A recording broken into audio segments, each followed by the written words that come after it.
بسم اللہ الرحمن الرحیم۔ تیسرے پارے کا آغاز بھی سورہ بقرہ سے ہوتا ہے۔ تیسرے پارے کے شروع میں اللہ نے اس بات کا ذکر کیا ہے کہ اللہ کے بعض رسولوں کو دوسرے رسولوں پر فضیلت حاصل ہے۔ ان میں سے بعض نے اللہ کے ساتھ کلام کیا اور بعض کے درجات کو اللہ نے بلند فرما دیا، اور یہ بات بالکل واضح ہے کہ تمام رسولوں میں سے سب سے زیادہ بلند مقام ہمارے نبی کریم صلی اللہ علیہ وسلم کا ہے۔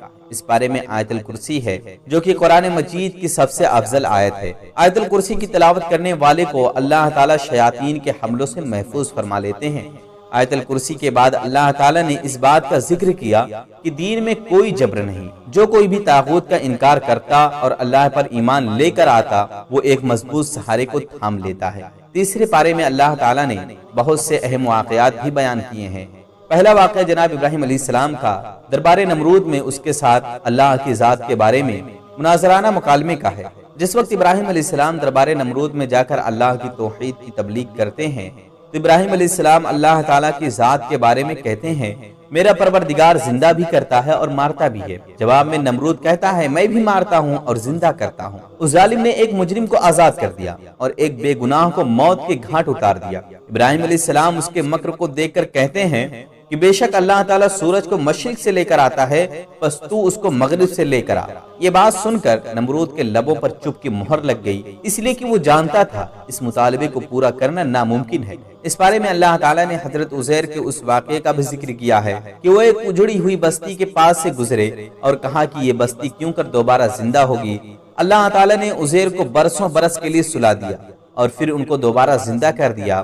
اسی طرح اللہ تعالیٰ نے جناب ابراہیم علیہ السلام کا واقعہ بھی بیان کیا ہے کہ پروردگار عالم نے ان کے لیے 4 مردہ پرندوں کو زندہ کر دیا۔ حضرت عزیر اور جناب ابراہیم علیہ السلام کا واقعہ یہ بات سمجھاتا ہے کہ اللہ تعالیٰ کے لیے قیامت کے دن مردوں کو زندہ کرنا مشکل نہیں ہے، اور جب اللہ تعالیٰ انسانوں کو زندہ ہونے کا حکم دیں گے تو مردہ انسان بالکل صحیح حالت میں اٹھ کر کھڑے ہوں گے۔ اس بارے میں اللہ تعالیٰ نے انفاق فی سبیل اللہ کی فضیلت کا بھی ذکر کیا ہے اور بتلایا کہ اللہ کے راستے میں خرچ کیے گئے مال کو اللہ تعالیٰ 700 گنا کر کے پلٹائیں گے اور کئی لوگوں کو اس سے بھی زیادہ بدلہ ملے گا۔ اس بارے میں اللہ تعالیٰ نے سود کی بھی مذمت کی ہے اور کہا، جو لوگ سود کھانے سے باز نہیں آتے ان کا اللہ اور اس کے رسول صلی اللہ علیہ وسلم کے خلاف اعلان جنگ ہے۔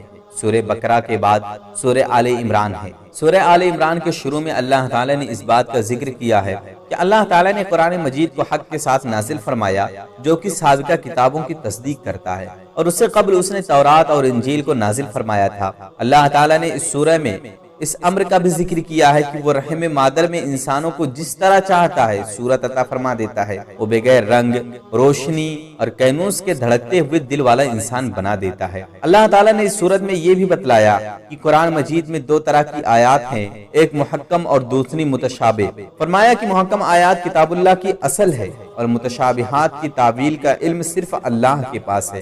جن لوگوں کے دلوں میں مرض ہوتا ہے وہ متشابہات کی تعویل کے پیچھے بھاگتے رہتے ہیں، اور اہل ایمان کہتے ہیں جو کچھ بھی ہمارے رب نے اتارا ہمارا اس پر کامل ایمان ہے۔ اس صورت میں اللہ تعالیٰ نے بتلایا کہ اللہ کے نزدیک دین صرف اسلام ہے، اس لیے کہ جو آخرت کی فلاح و بہبود کا خواہش مند ہے اس کو اسلام کا راستہ اختیار کرنا ہوگا۔ اس صورت میں اللہ تعالیٰ نے یہ بھی بتلایا کہ اللہ نے آدم، نوح، آل ابراہیم اور آل عمران کو دنیا پر فضیلت عطا فرمائی تھی۔ سورہ آل عمران میں اللہ تعالیٰ نے جناب عمران کی اہلیہ کا ذکر کیا ہے کہ انہوں نے منت مانی کہ وہ اپنے نوزائیدہ بچے کو اللہ کے لیے وقف کر دیں گی۔ آپ کے یہاں پر بچے کے بجائے بچی کی ولادت ہوئی۔ جناب عمران کی اہلیہ نے اپنی منت کو بچی ہونے کے باوجود پورا کیا۔ آپ کا نام مریم رکھ کر آپ کو جناب زکریا کی کفالت میں دے دیا۔ اللہ تعالیٰ نے جناب مریم کو اپنی بارگاہ میں قبول فرما لیا۔ آپ کے بچپن سے لے کر جوانی تک کے تمام ایام اللہ کی بندگی میں صرف ہوتے رہے، یہاں تک کہ بارگاہ الہی سے آپ کے لیے یہ کرامت بھی ظاہر ہوئی کہ آپ کے پاس بے موسم کے پھل آنے لگے۔ حضرت زکریا جو مریم کے خالو بھی تھے ایک دن اس محراب میں داخل ہوئے جہاں سیدہ مریم عبادت میں مشغول رہتی تھیں۔ انہوں نے سیدہ مریم سے پوچھا کہ آپ کے پاس یہ بے موسم کے پھل کہاں سے آتے ہیں؟ کہا اللہ کی طرف سے آتے ہیں، وہ جس کو چاہتا ہے بلا حساب رزق دیتا ہے۔ حضرت زکریا علیہ السلام بے اولاد تھے اور آپ کی بیوی بانجھ تھی۔ سیدہ مریم کے پاس بے موسم کے پھل دیکھ کر جناب زکریا بھی رحمت الہی سے پورا امید ہو گئے اور آپ نے دعا مانگی اے میرے پروردگار مجھے بھی اپنی طرف سے پاک اولاد عطا فرما۔ حضرت زکریا محراب میں نماز ادا فرما رہے تھے کہ فرشتے نے آ کر آپ کو پکار کر کہا، اے زکریا آپ کو اللہ تعالیٰ کی طرف سے یحییٰ نامی پارسا اور سردار بیٹی کی بشارت ہو۔ حضرت زکریا اس کے بعد 3 دن تک خلوت نشین ہو کر اللہ کے ذکر اور تسبیح میں مشغول رہے۔ اس کے بعد اللہ تعالیٰ نے جناب مریم کے یہاں سیدنا عیسیٰ علیہ السلام کی معجزاتی ولادت کا ذکر کیا۔ سیدہ مریم کا دل اس بات کو قبول نہیں کر رہا تھا، لیکن اللہ تعالیٰ نے ان کو بن شوہر کے ایک بیٹا عطا کیا جو اللہ کے حکم سے کوڑ اور برس کے مریضوں پر ہاتھ پھیرتے تو وہ شفا یاب ہو جاتے۔ حضرت عیسیٰ علیہ السلام بنی اسرائیل کے لوگوں کو اللہ کے حکم سے گھر میں کھائے جانے اور باقی رہ جانے والے کھانے کی بھی خبر دیتے تھے۔ حضرت عیسیٰ علیہ السلام کی معجزاتی پیدائش کی وجہ سے عیسائی ان کو اللہ کا بیٹا قرار دینے لگے۔ اس بات پر اللہ تعالیٰ نے فرمایا کہ بے شک عیسیٰ علیہ السلام کی مثال اللہ کے نزدیک آدم جیسی ہے، جن کو اللہ تعالیٰ نے بن باپ اور بن ماں کے مٹی سے پیدا کیا اور کہا ہو جا تو وہ ہو گئے۔ اس صورت میں اللہ تعالیٰ نے یہ بھی بتلایا کہ کفار حضرت عیسیٰ علیہ السلام کی جان کے در پہ تھے۔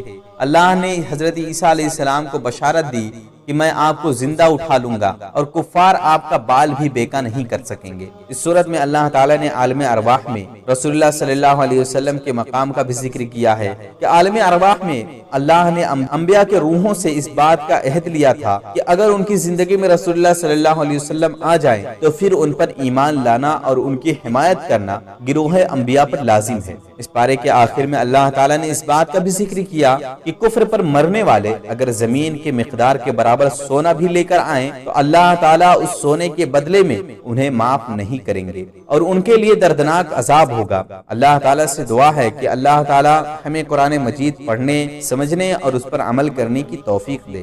آمین۔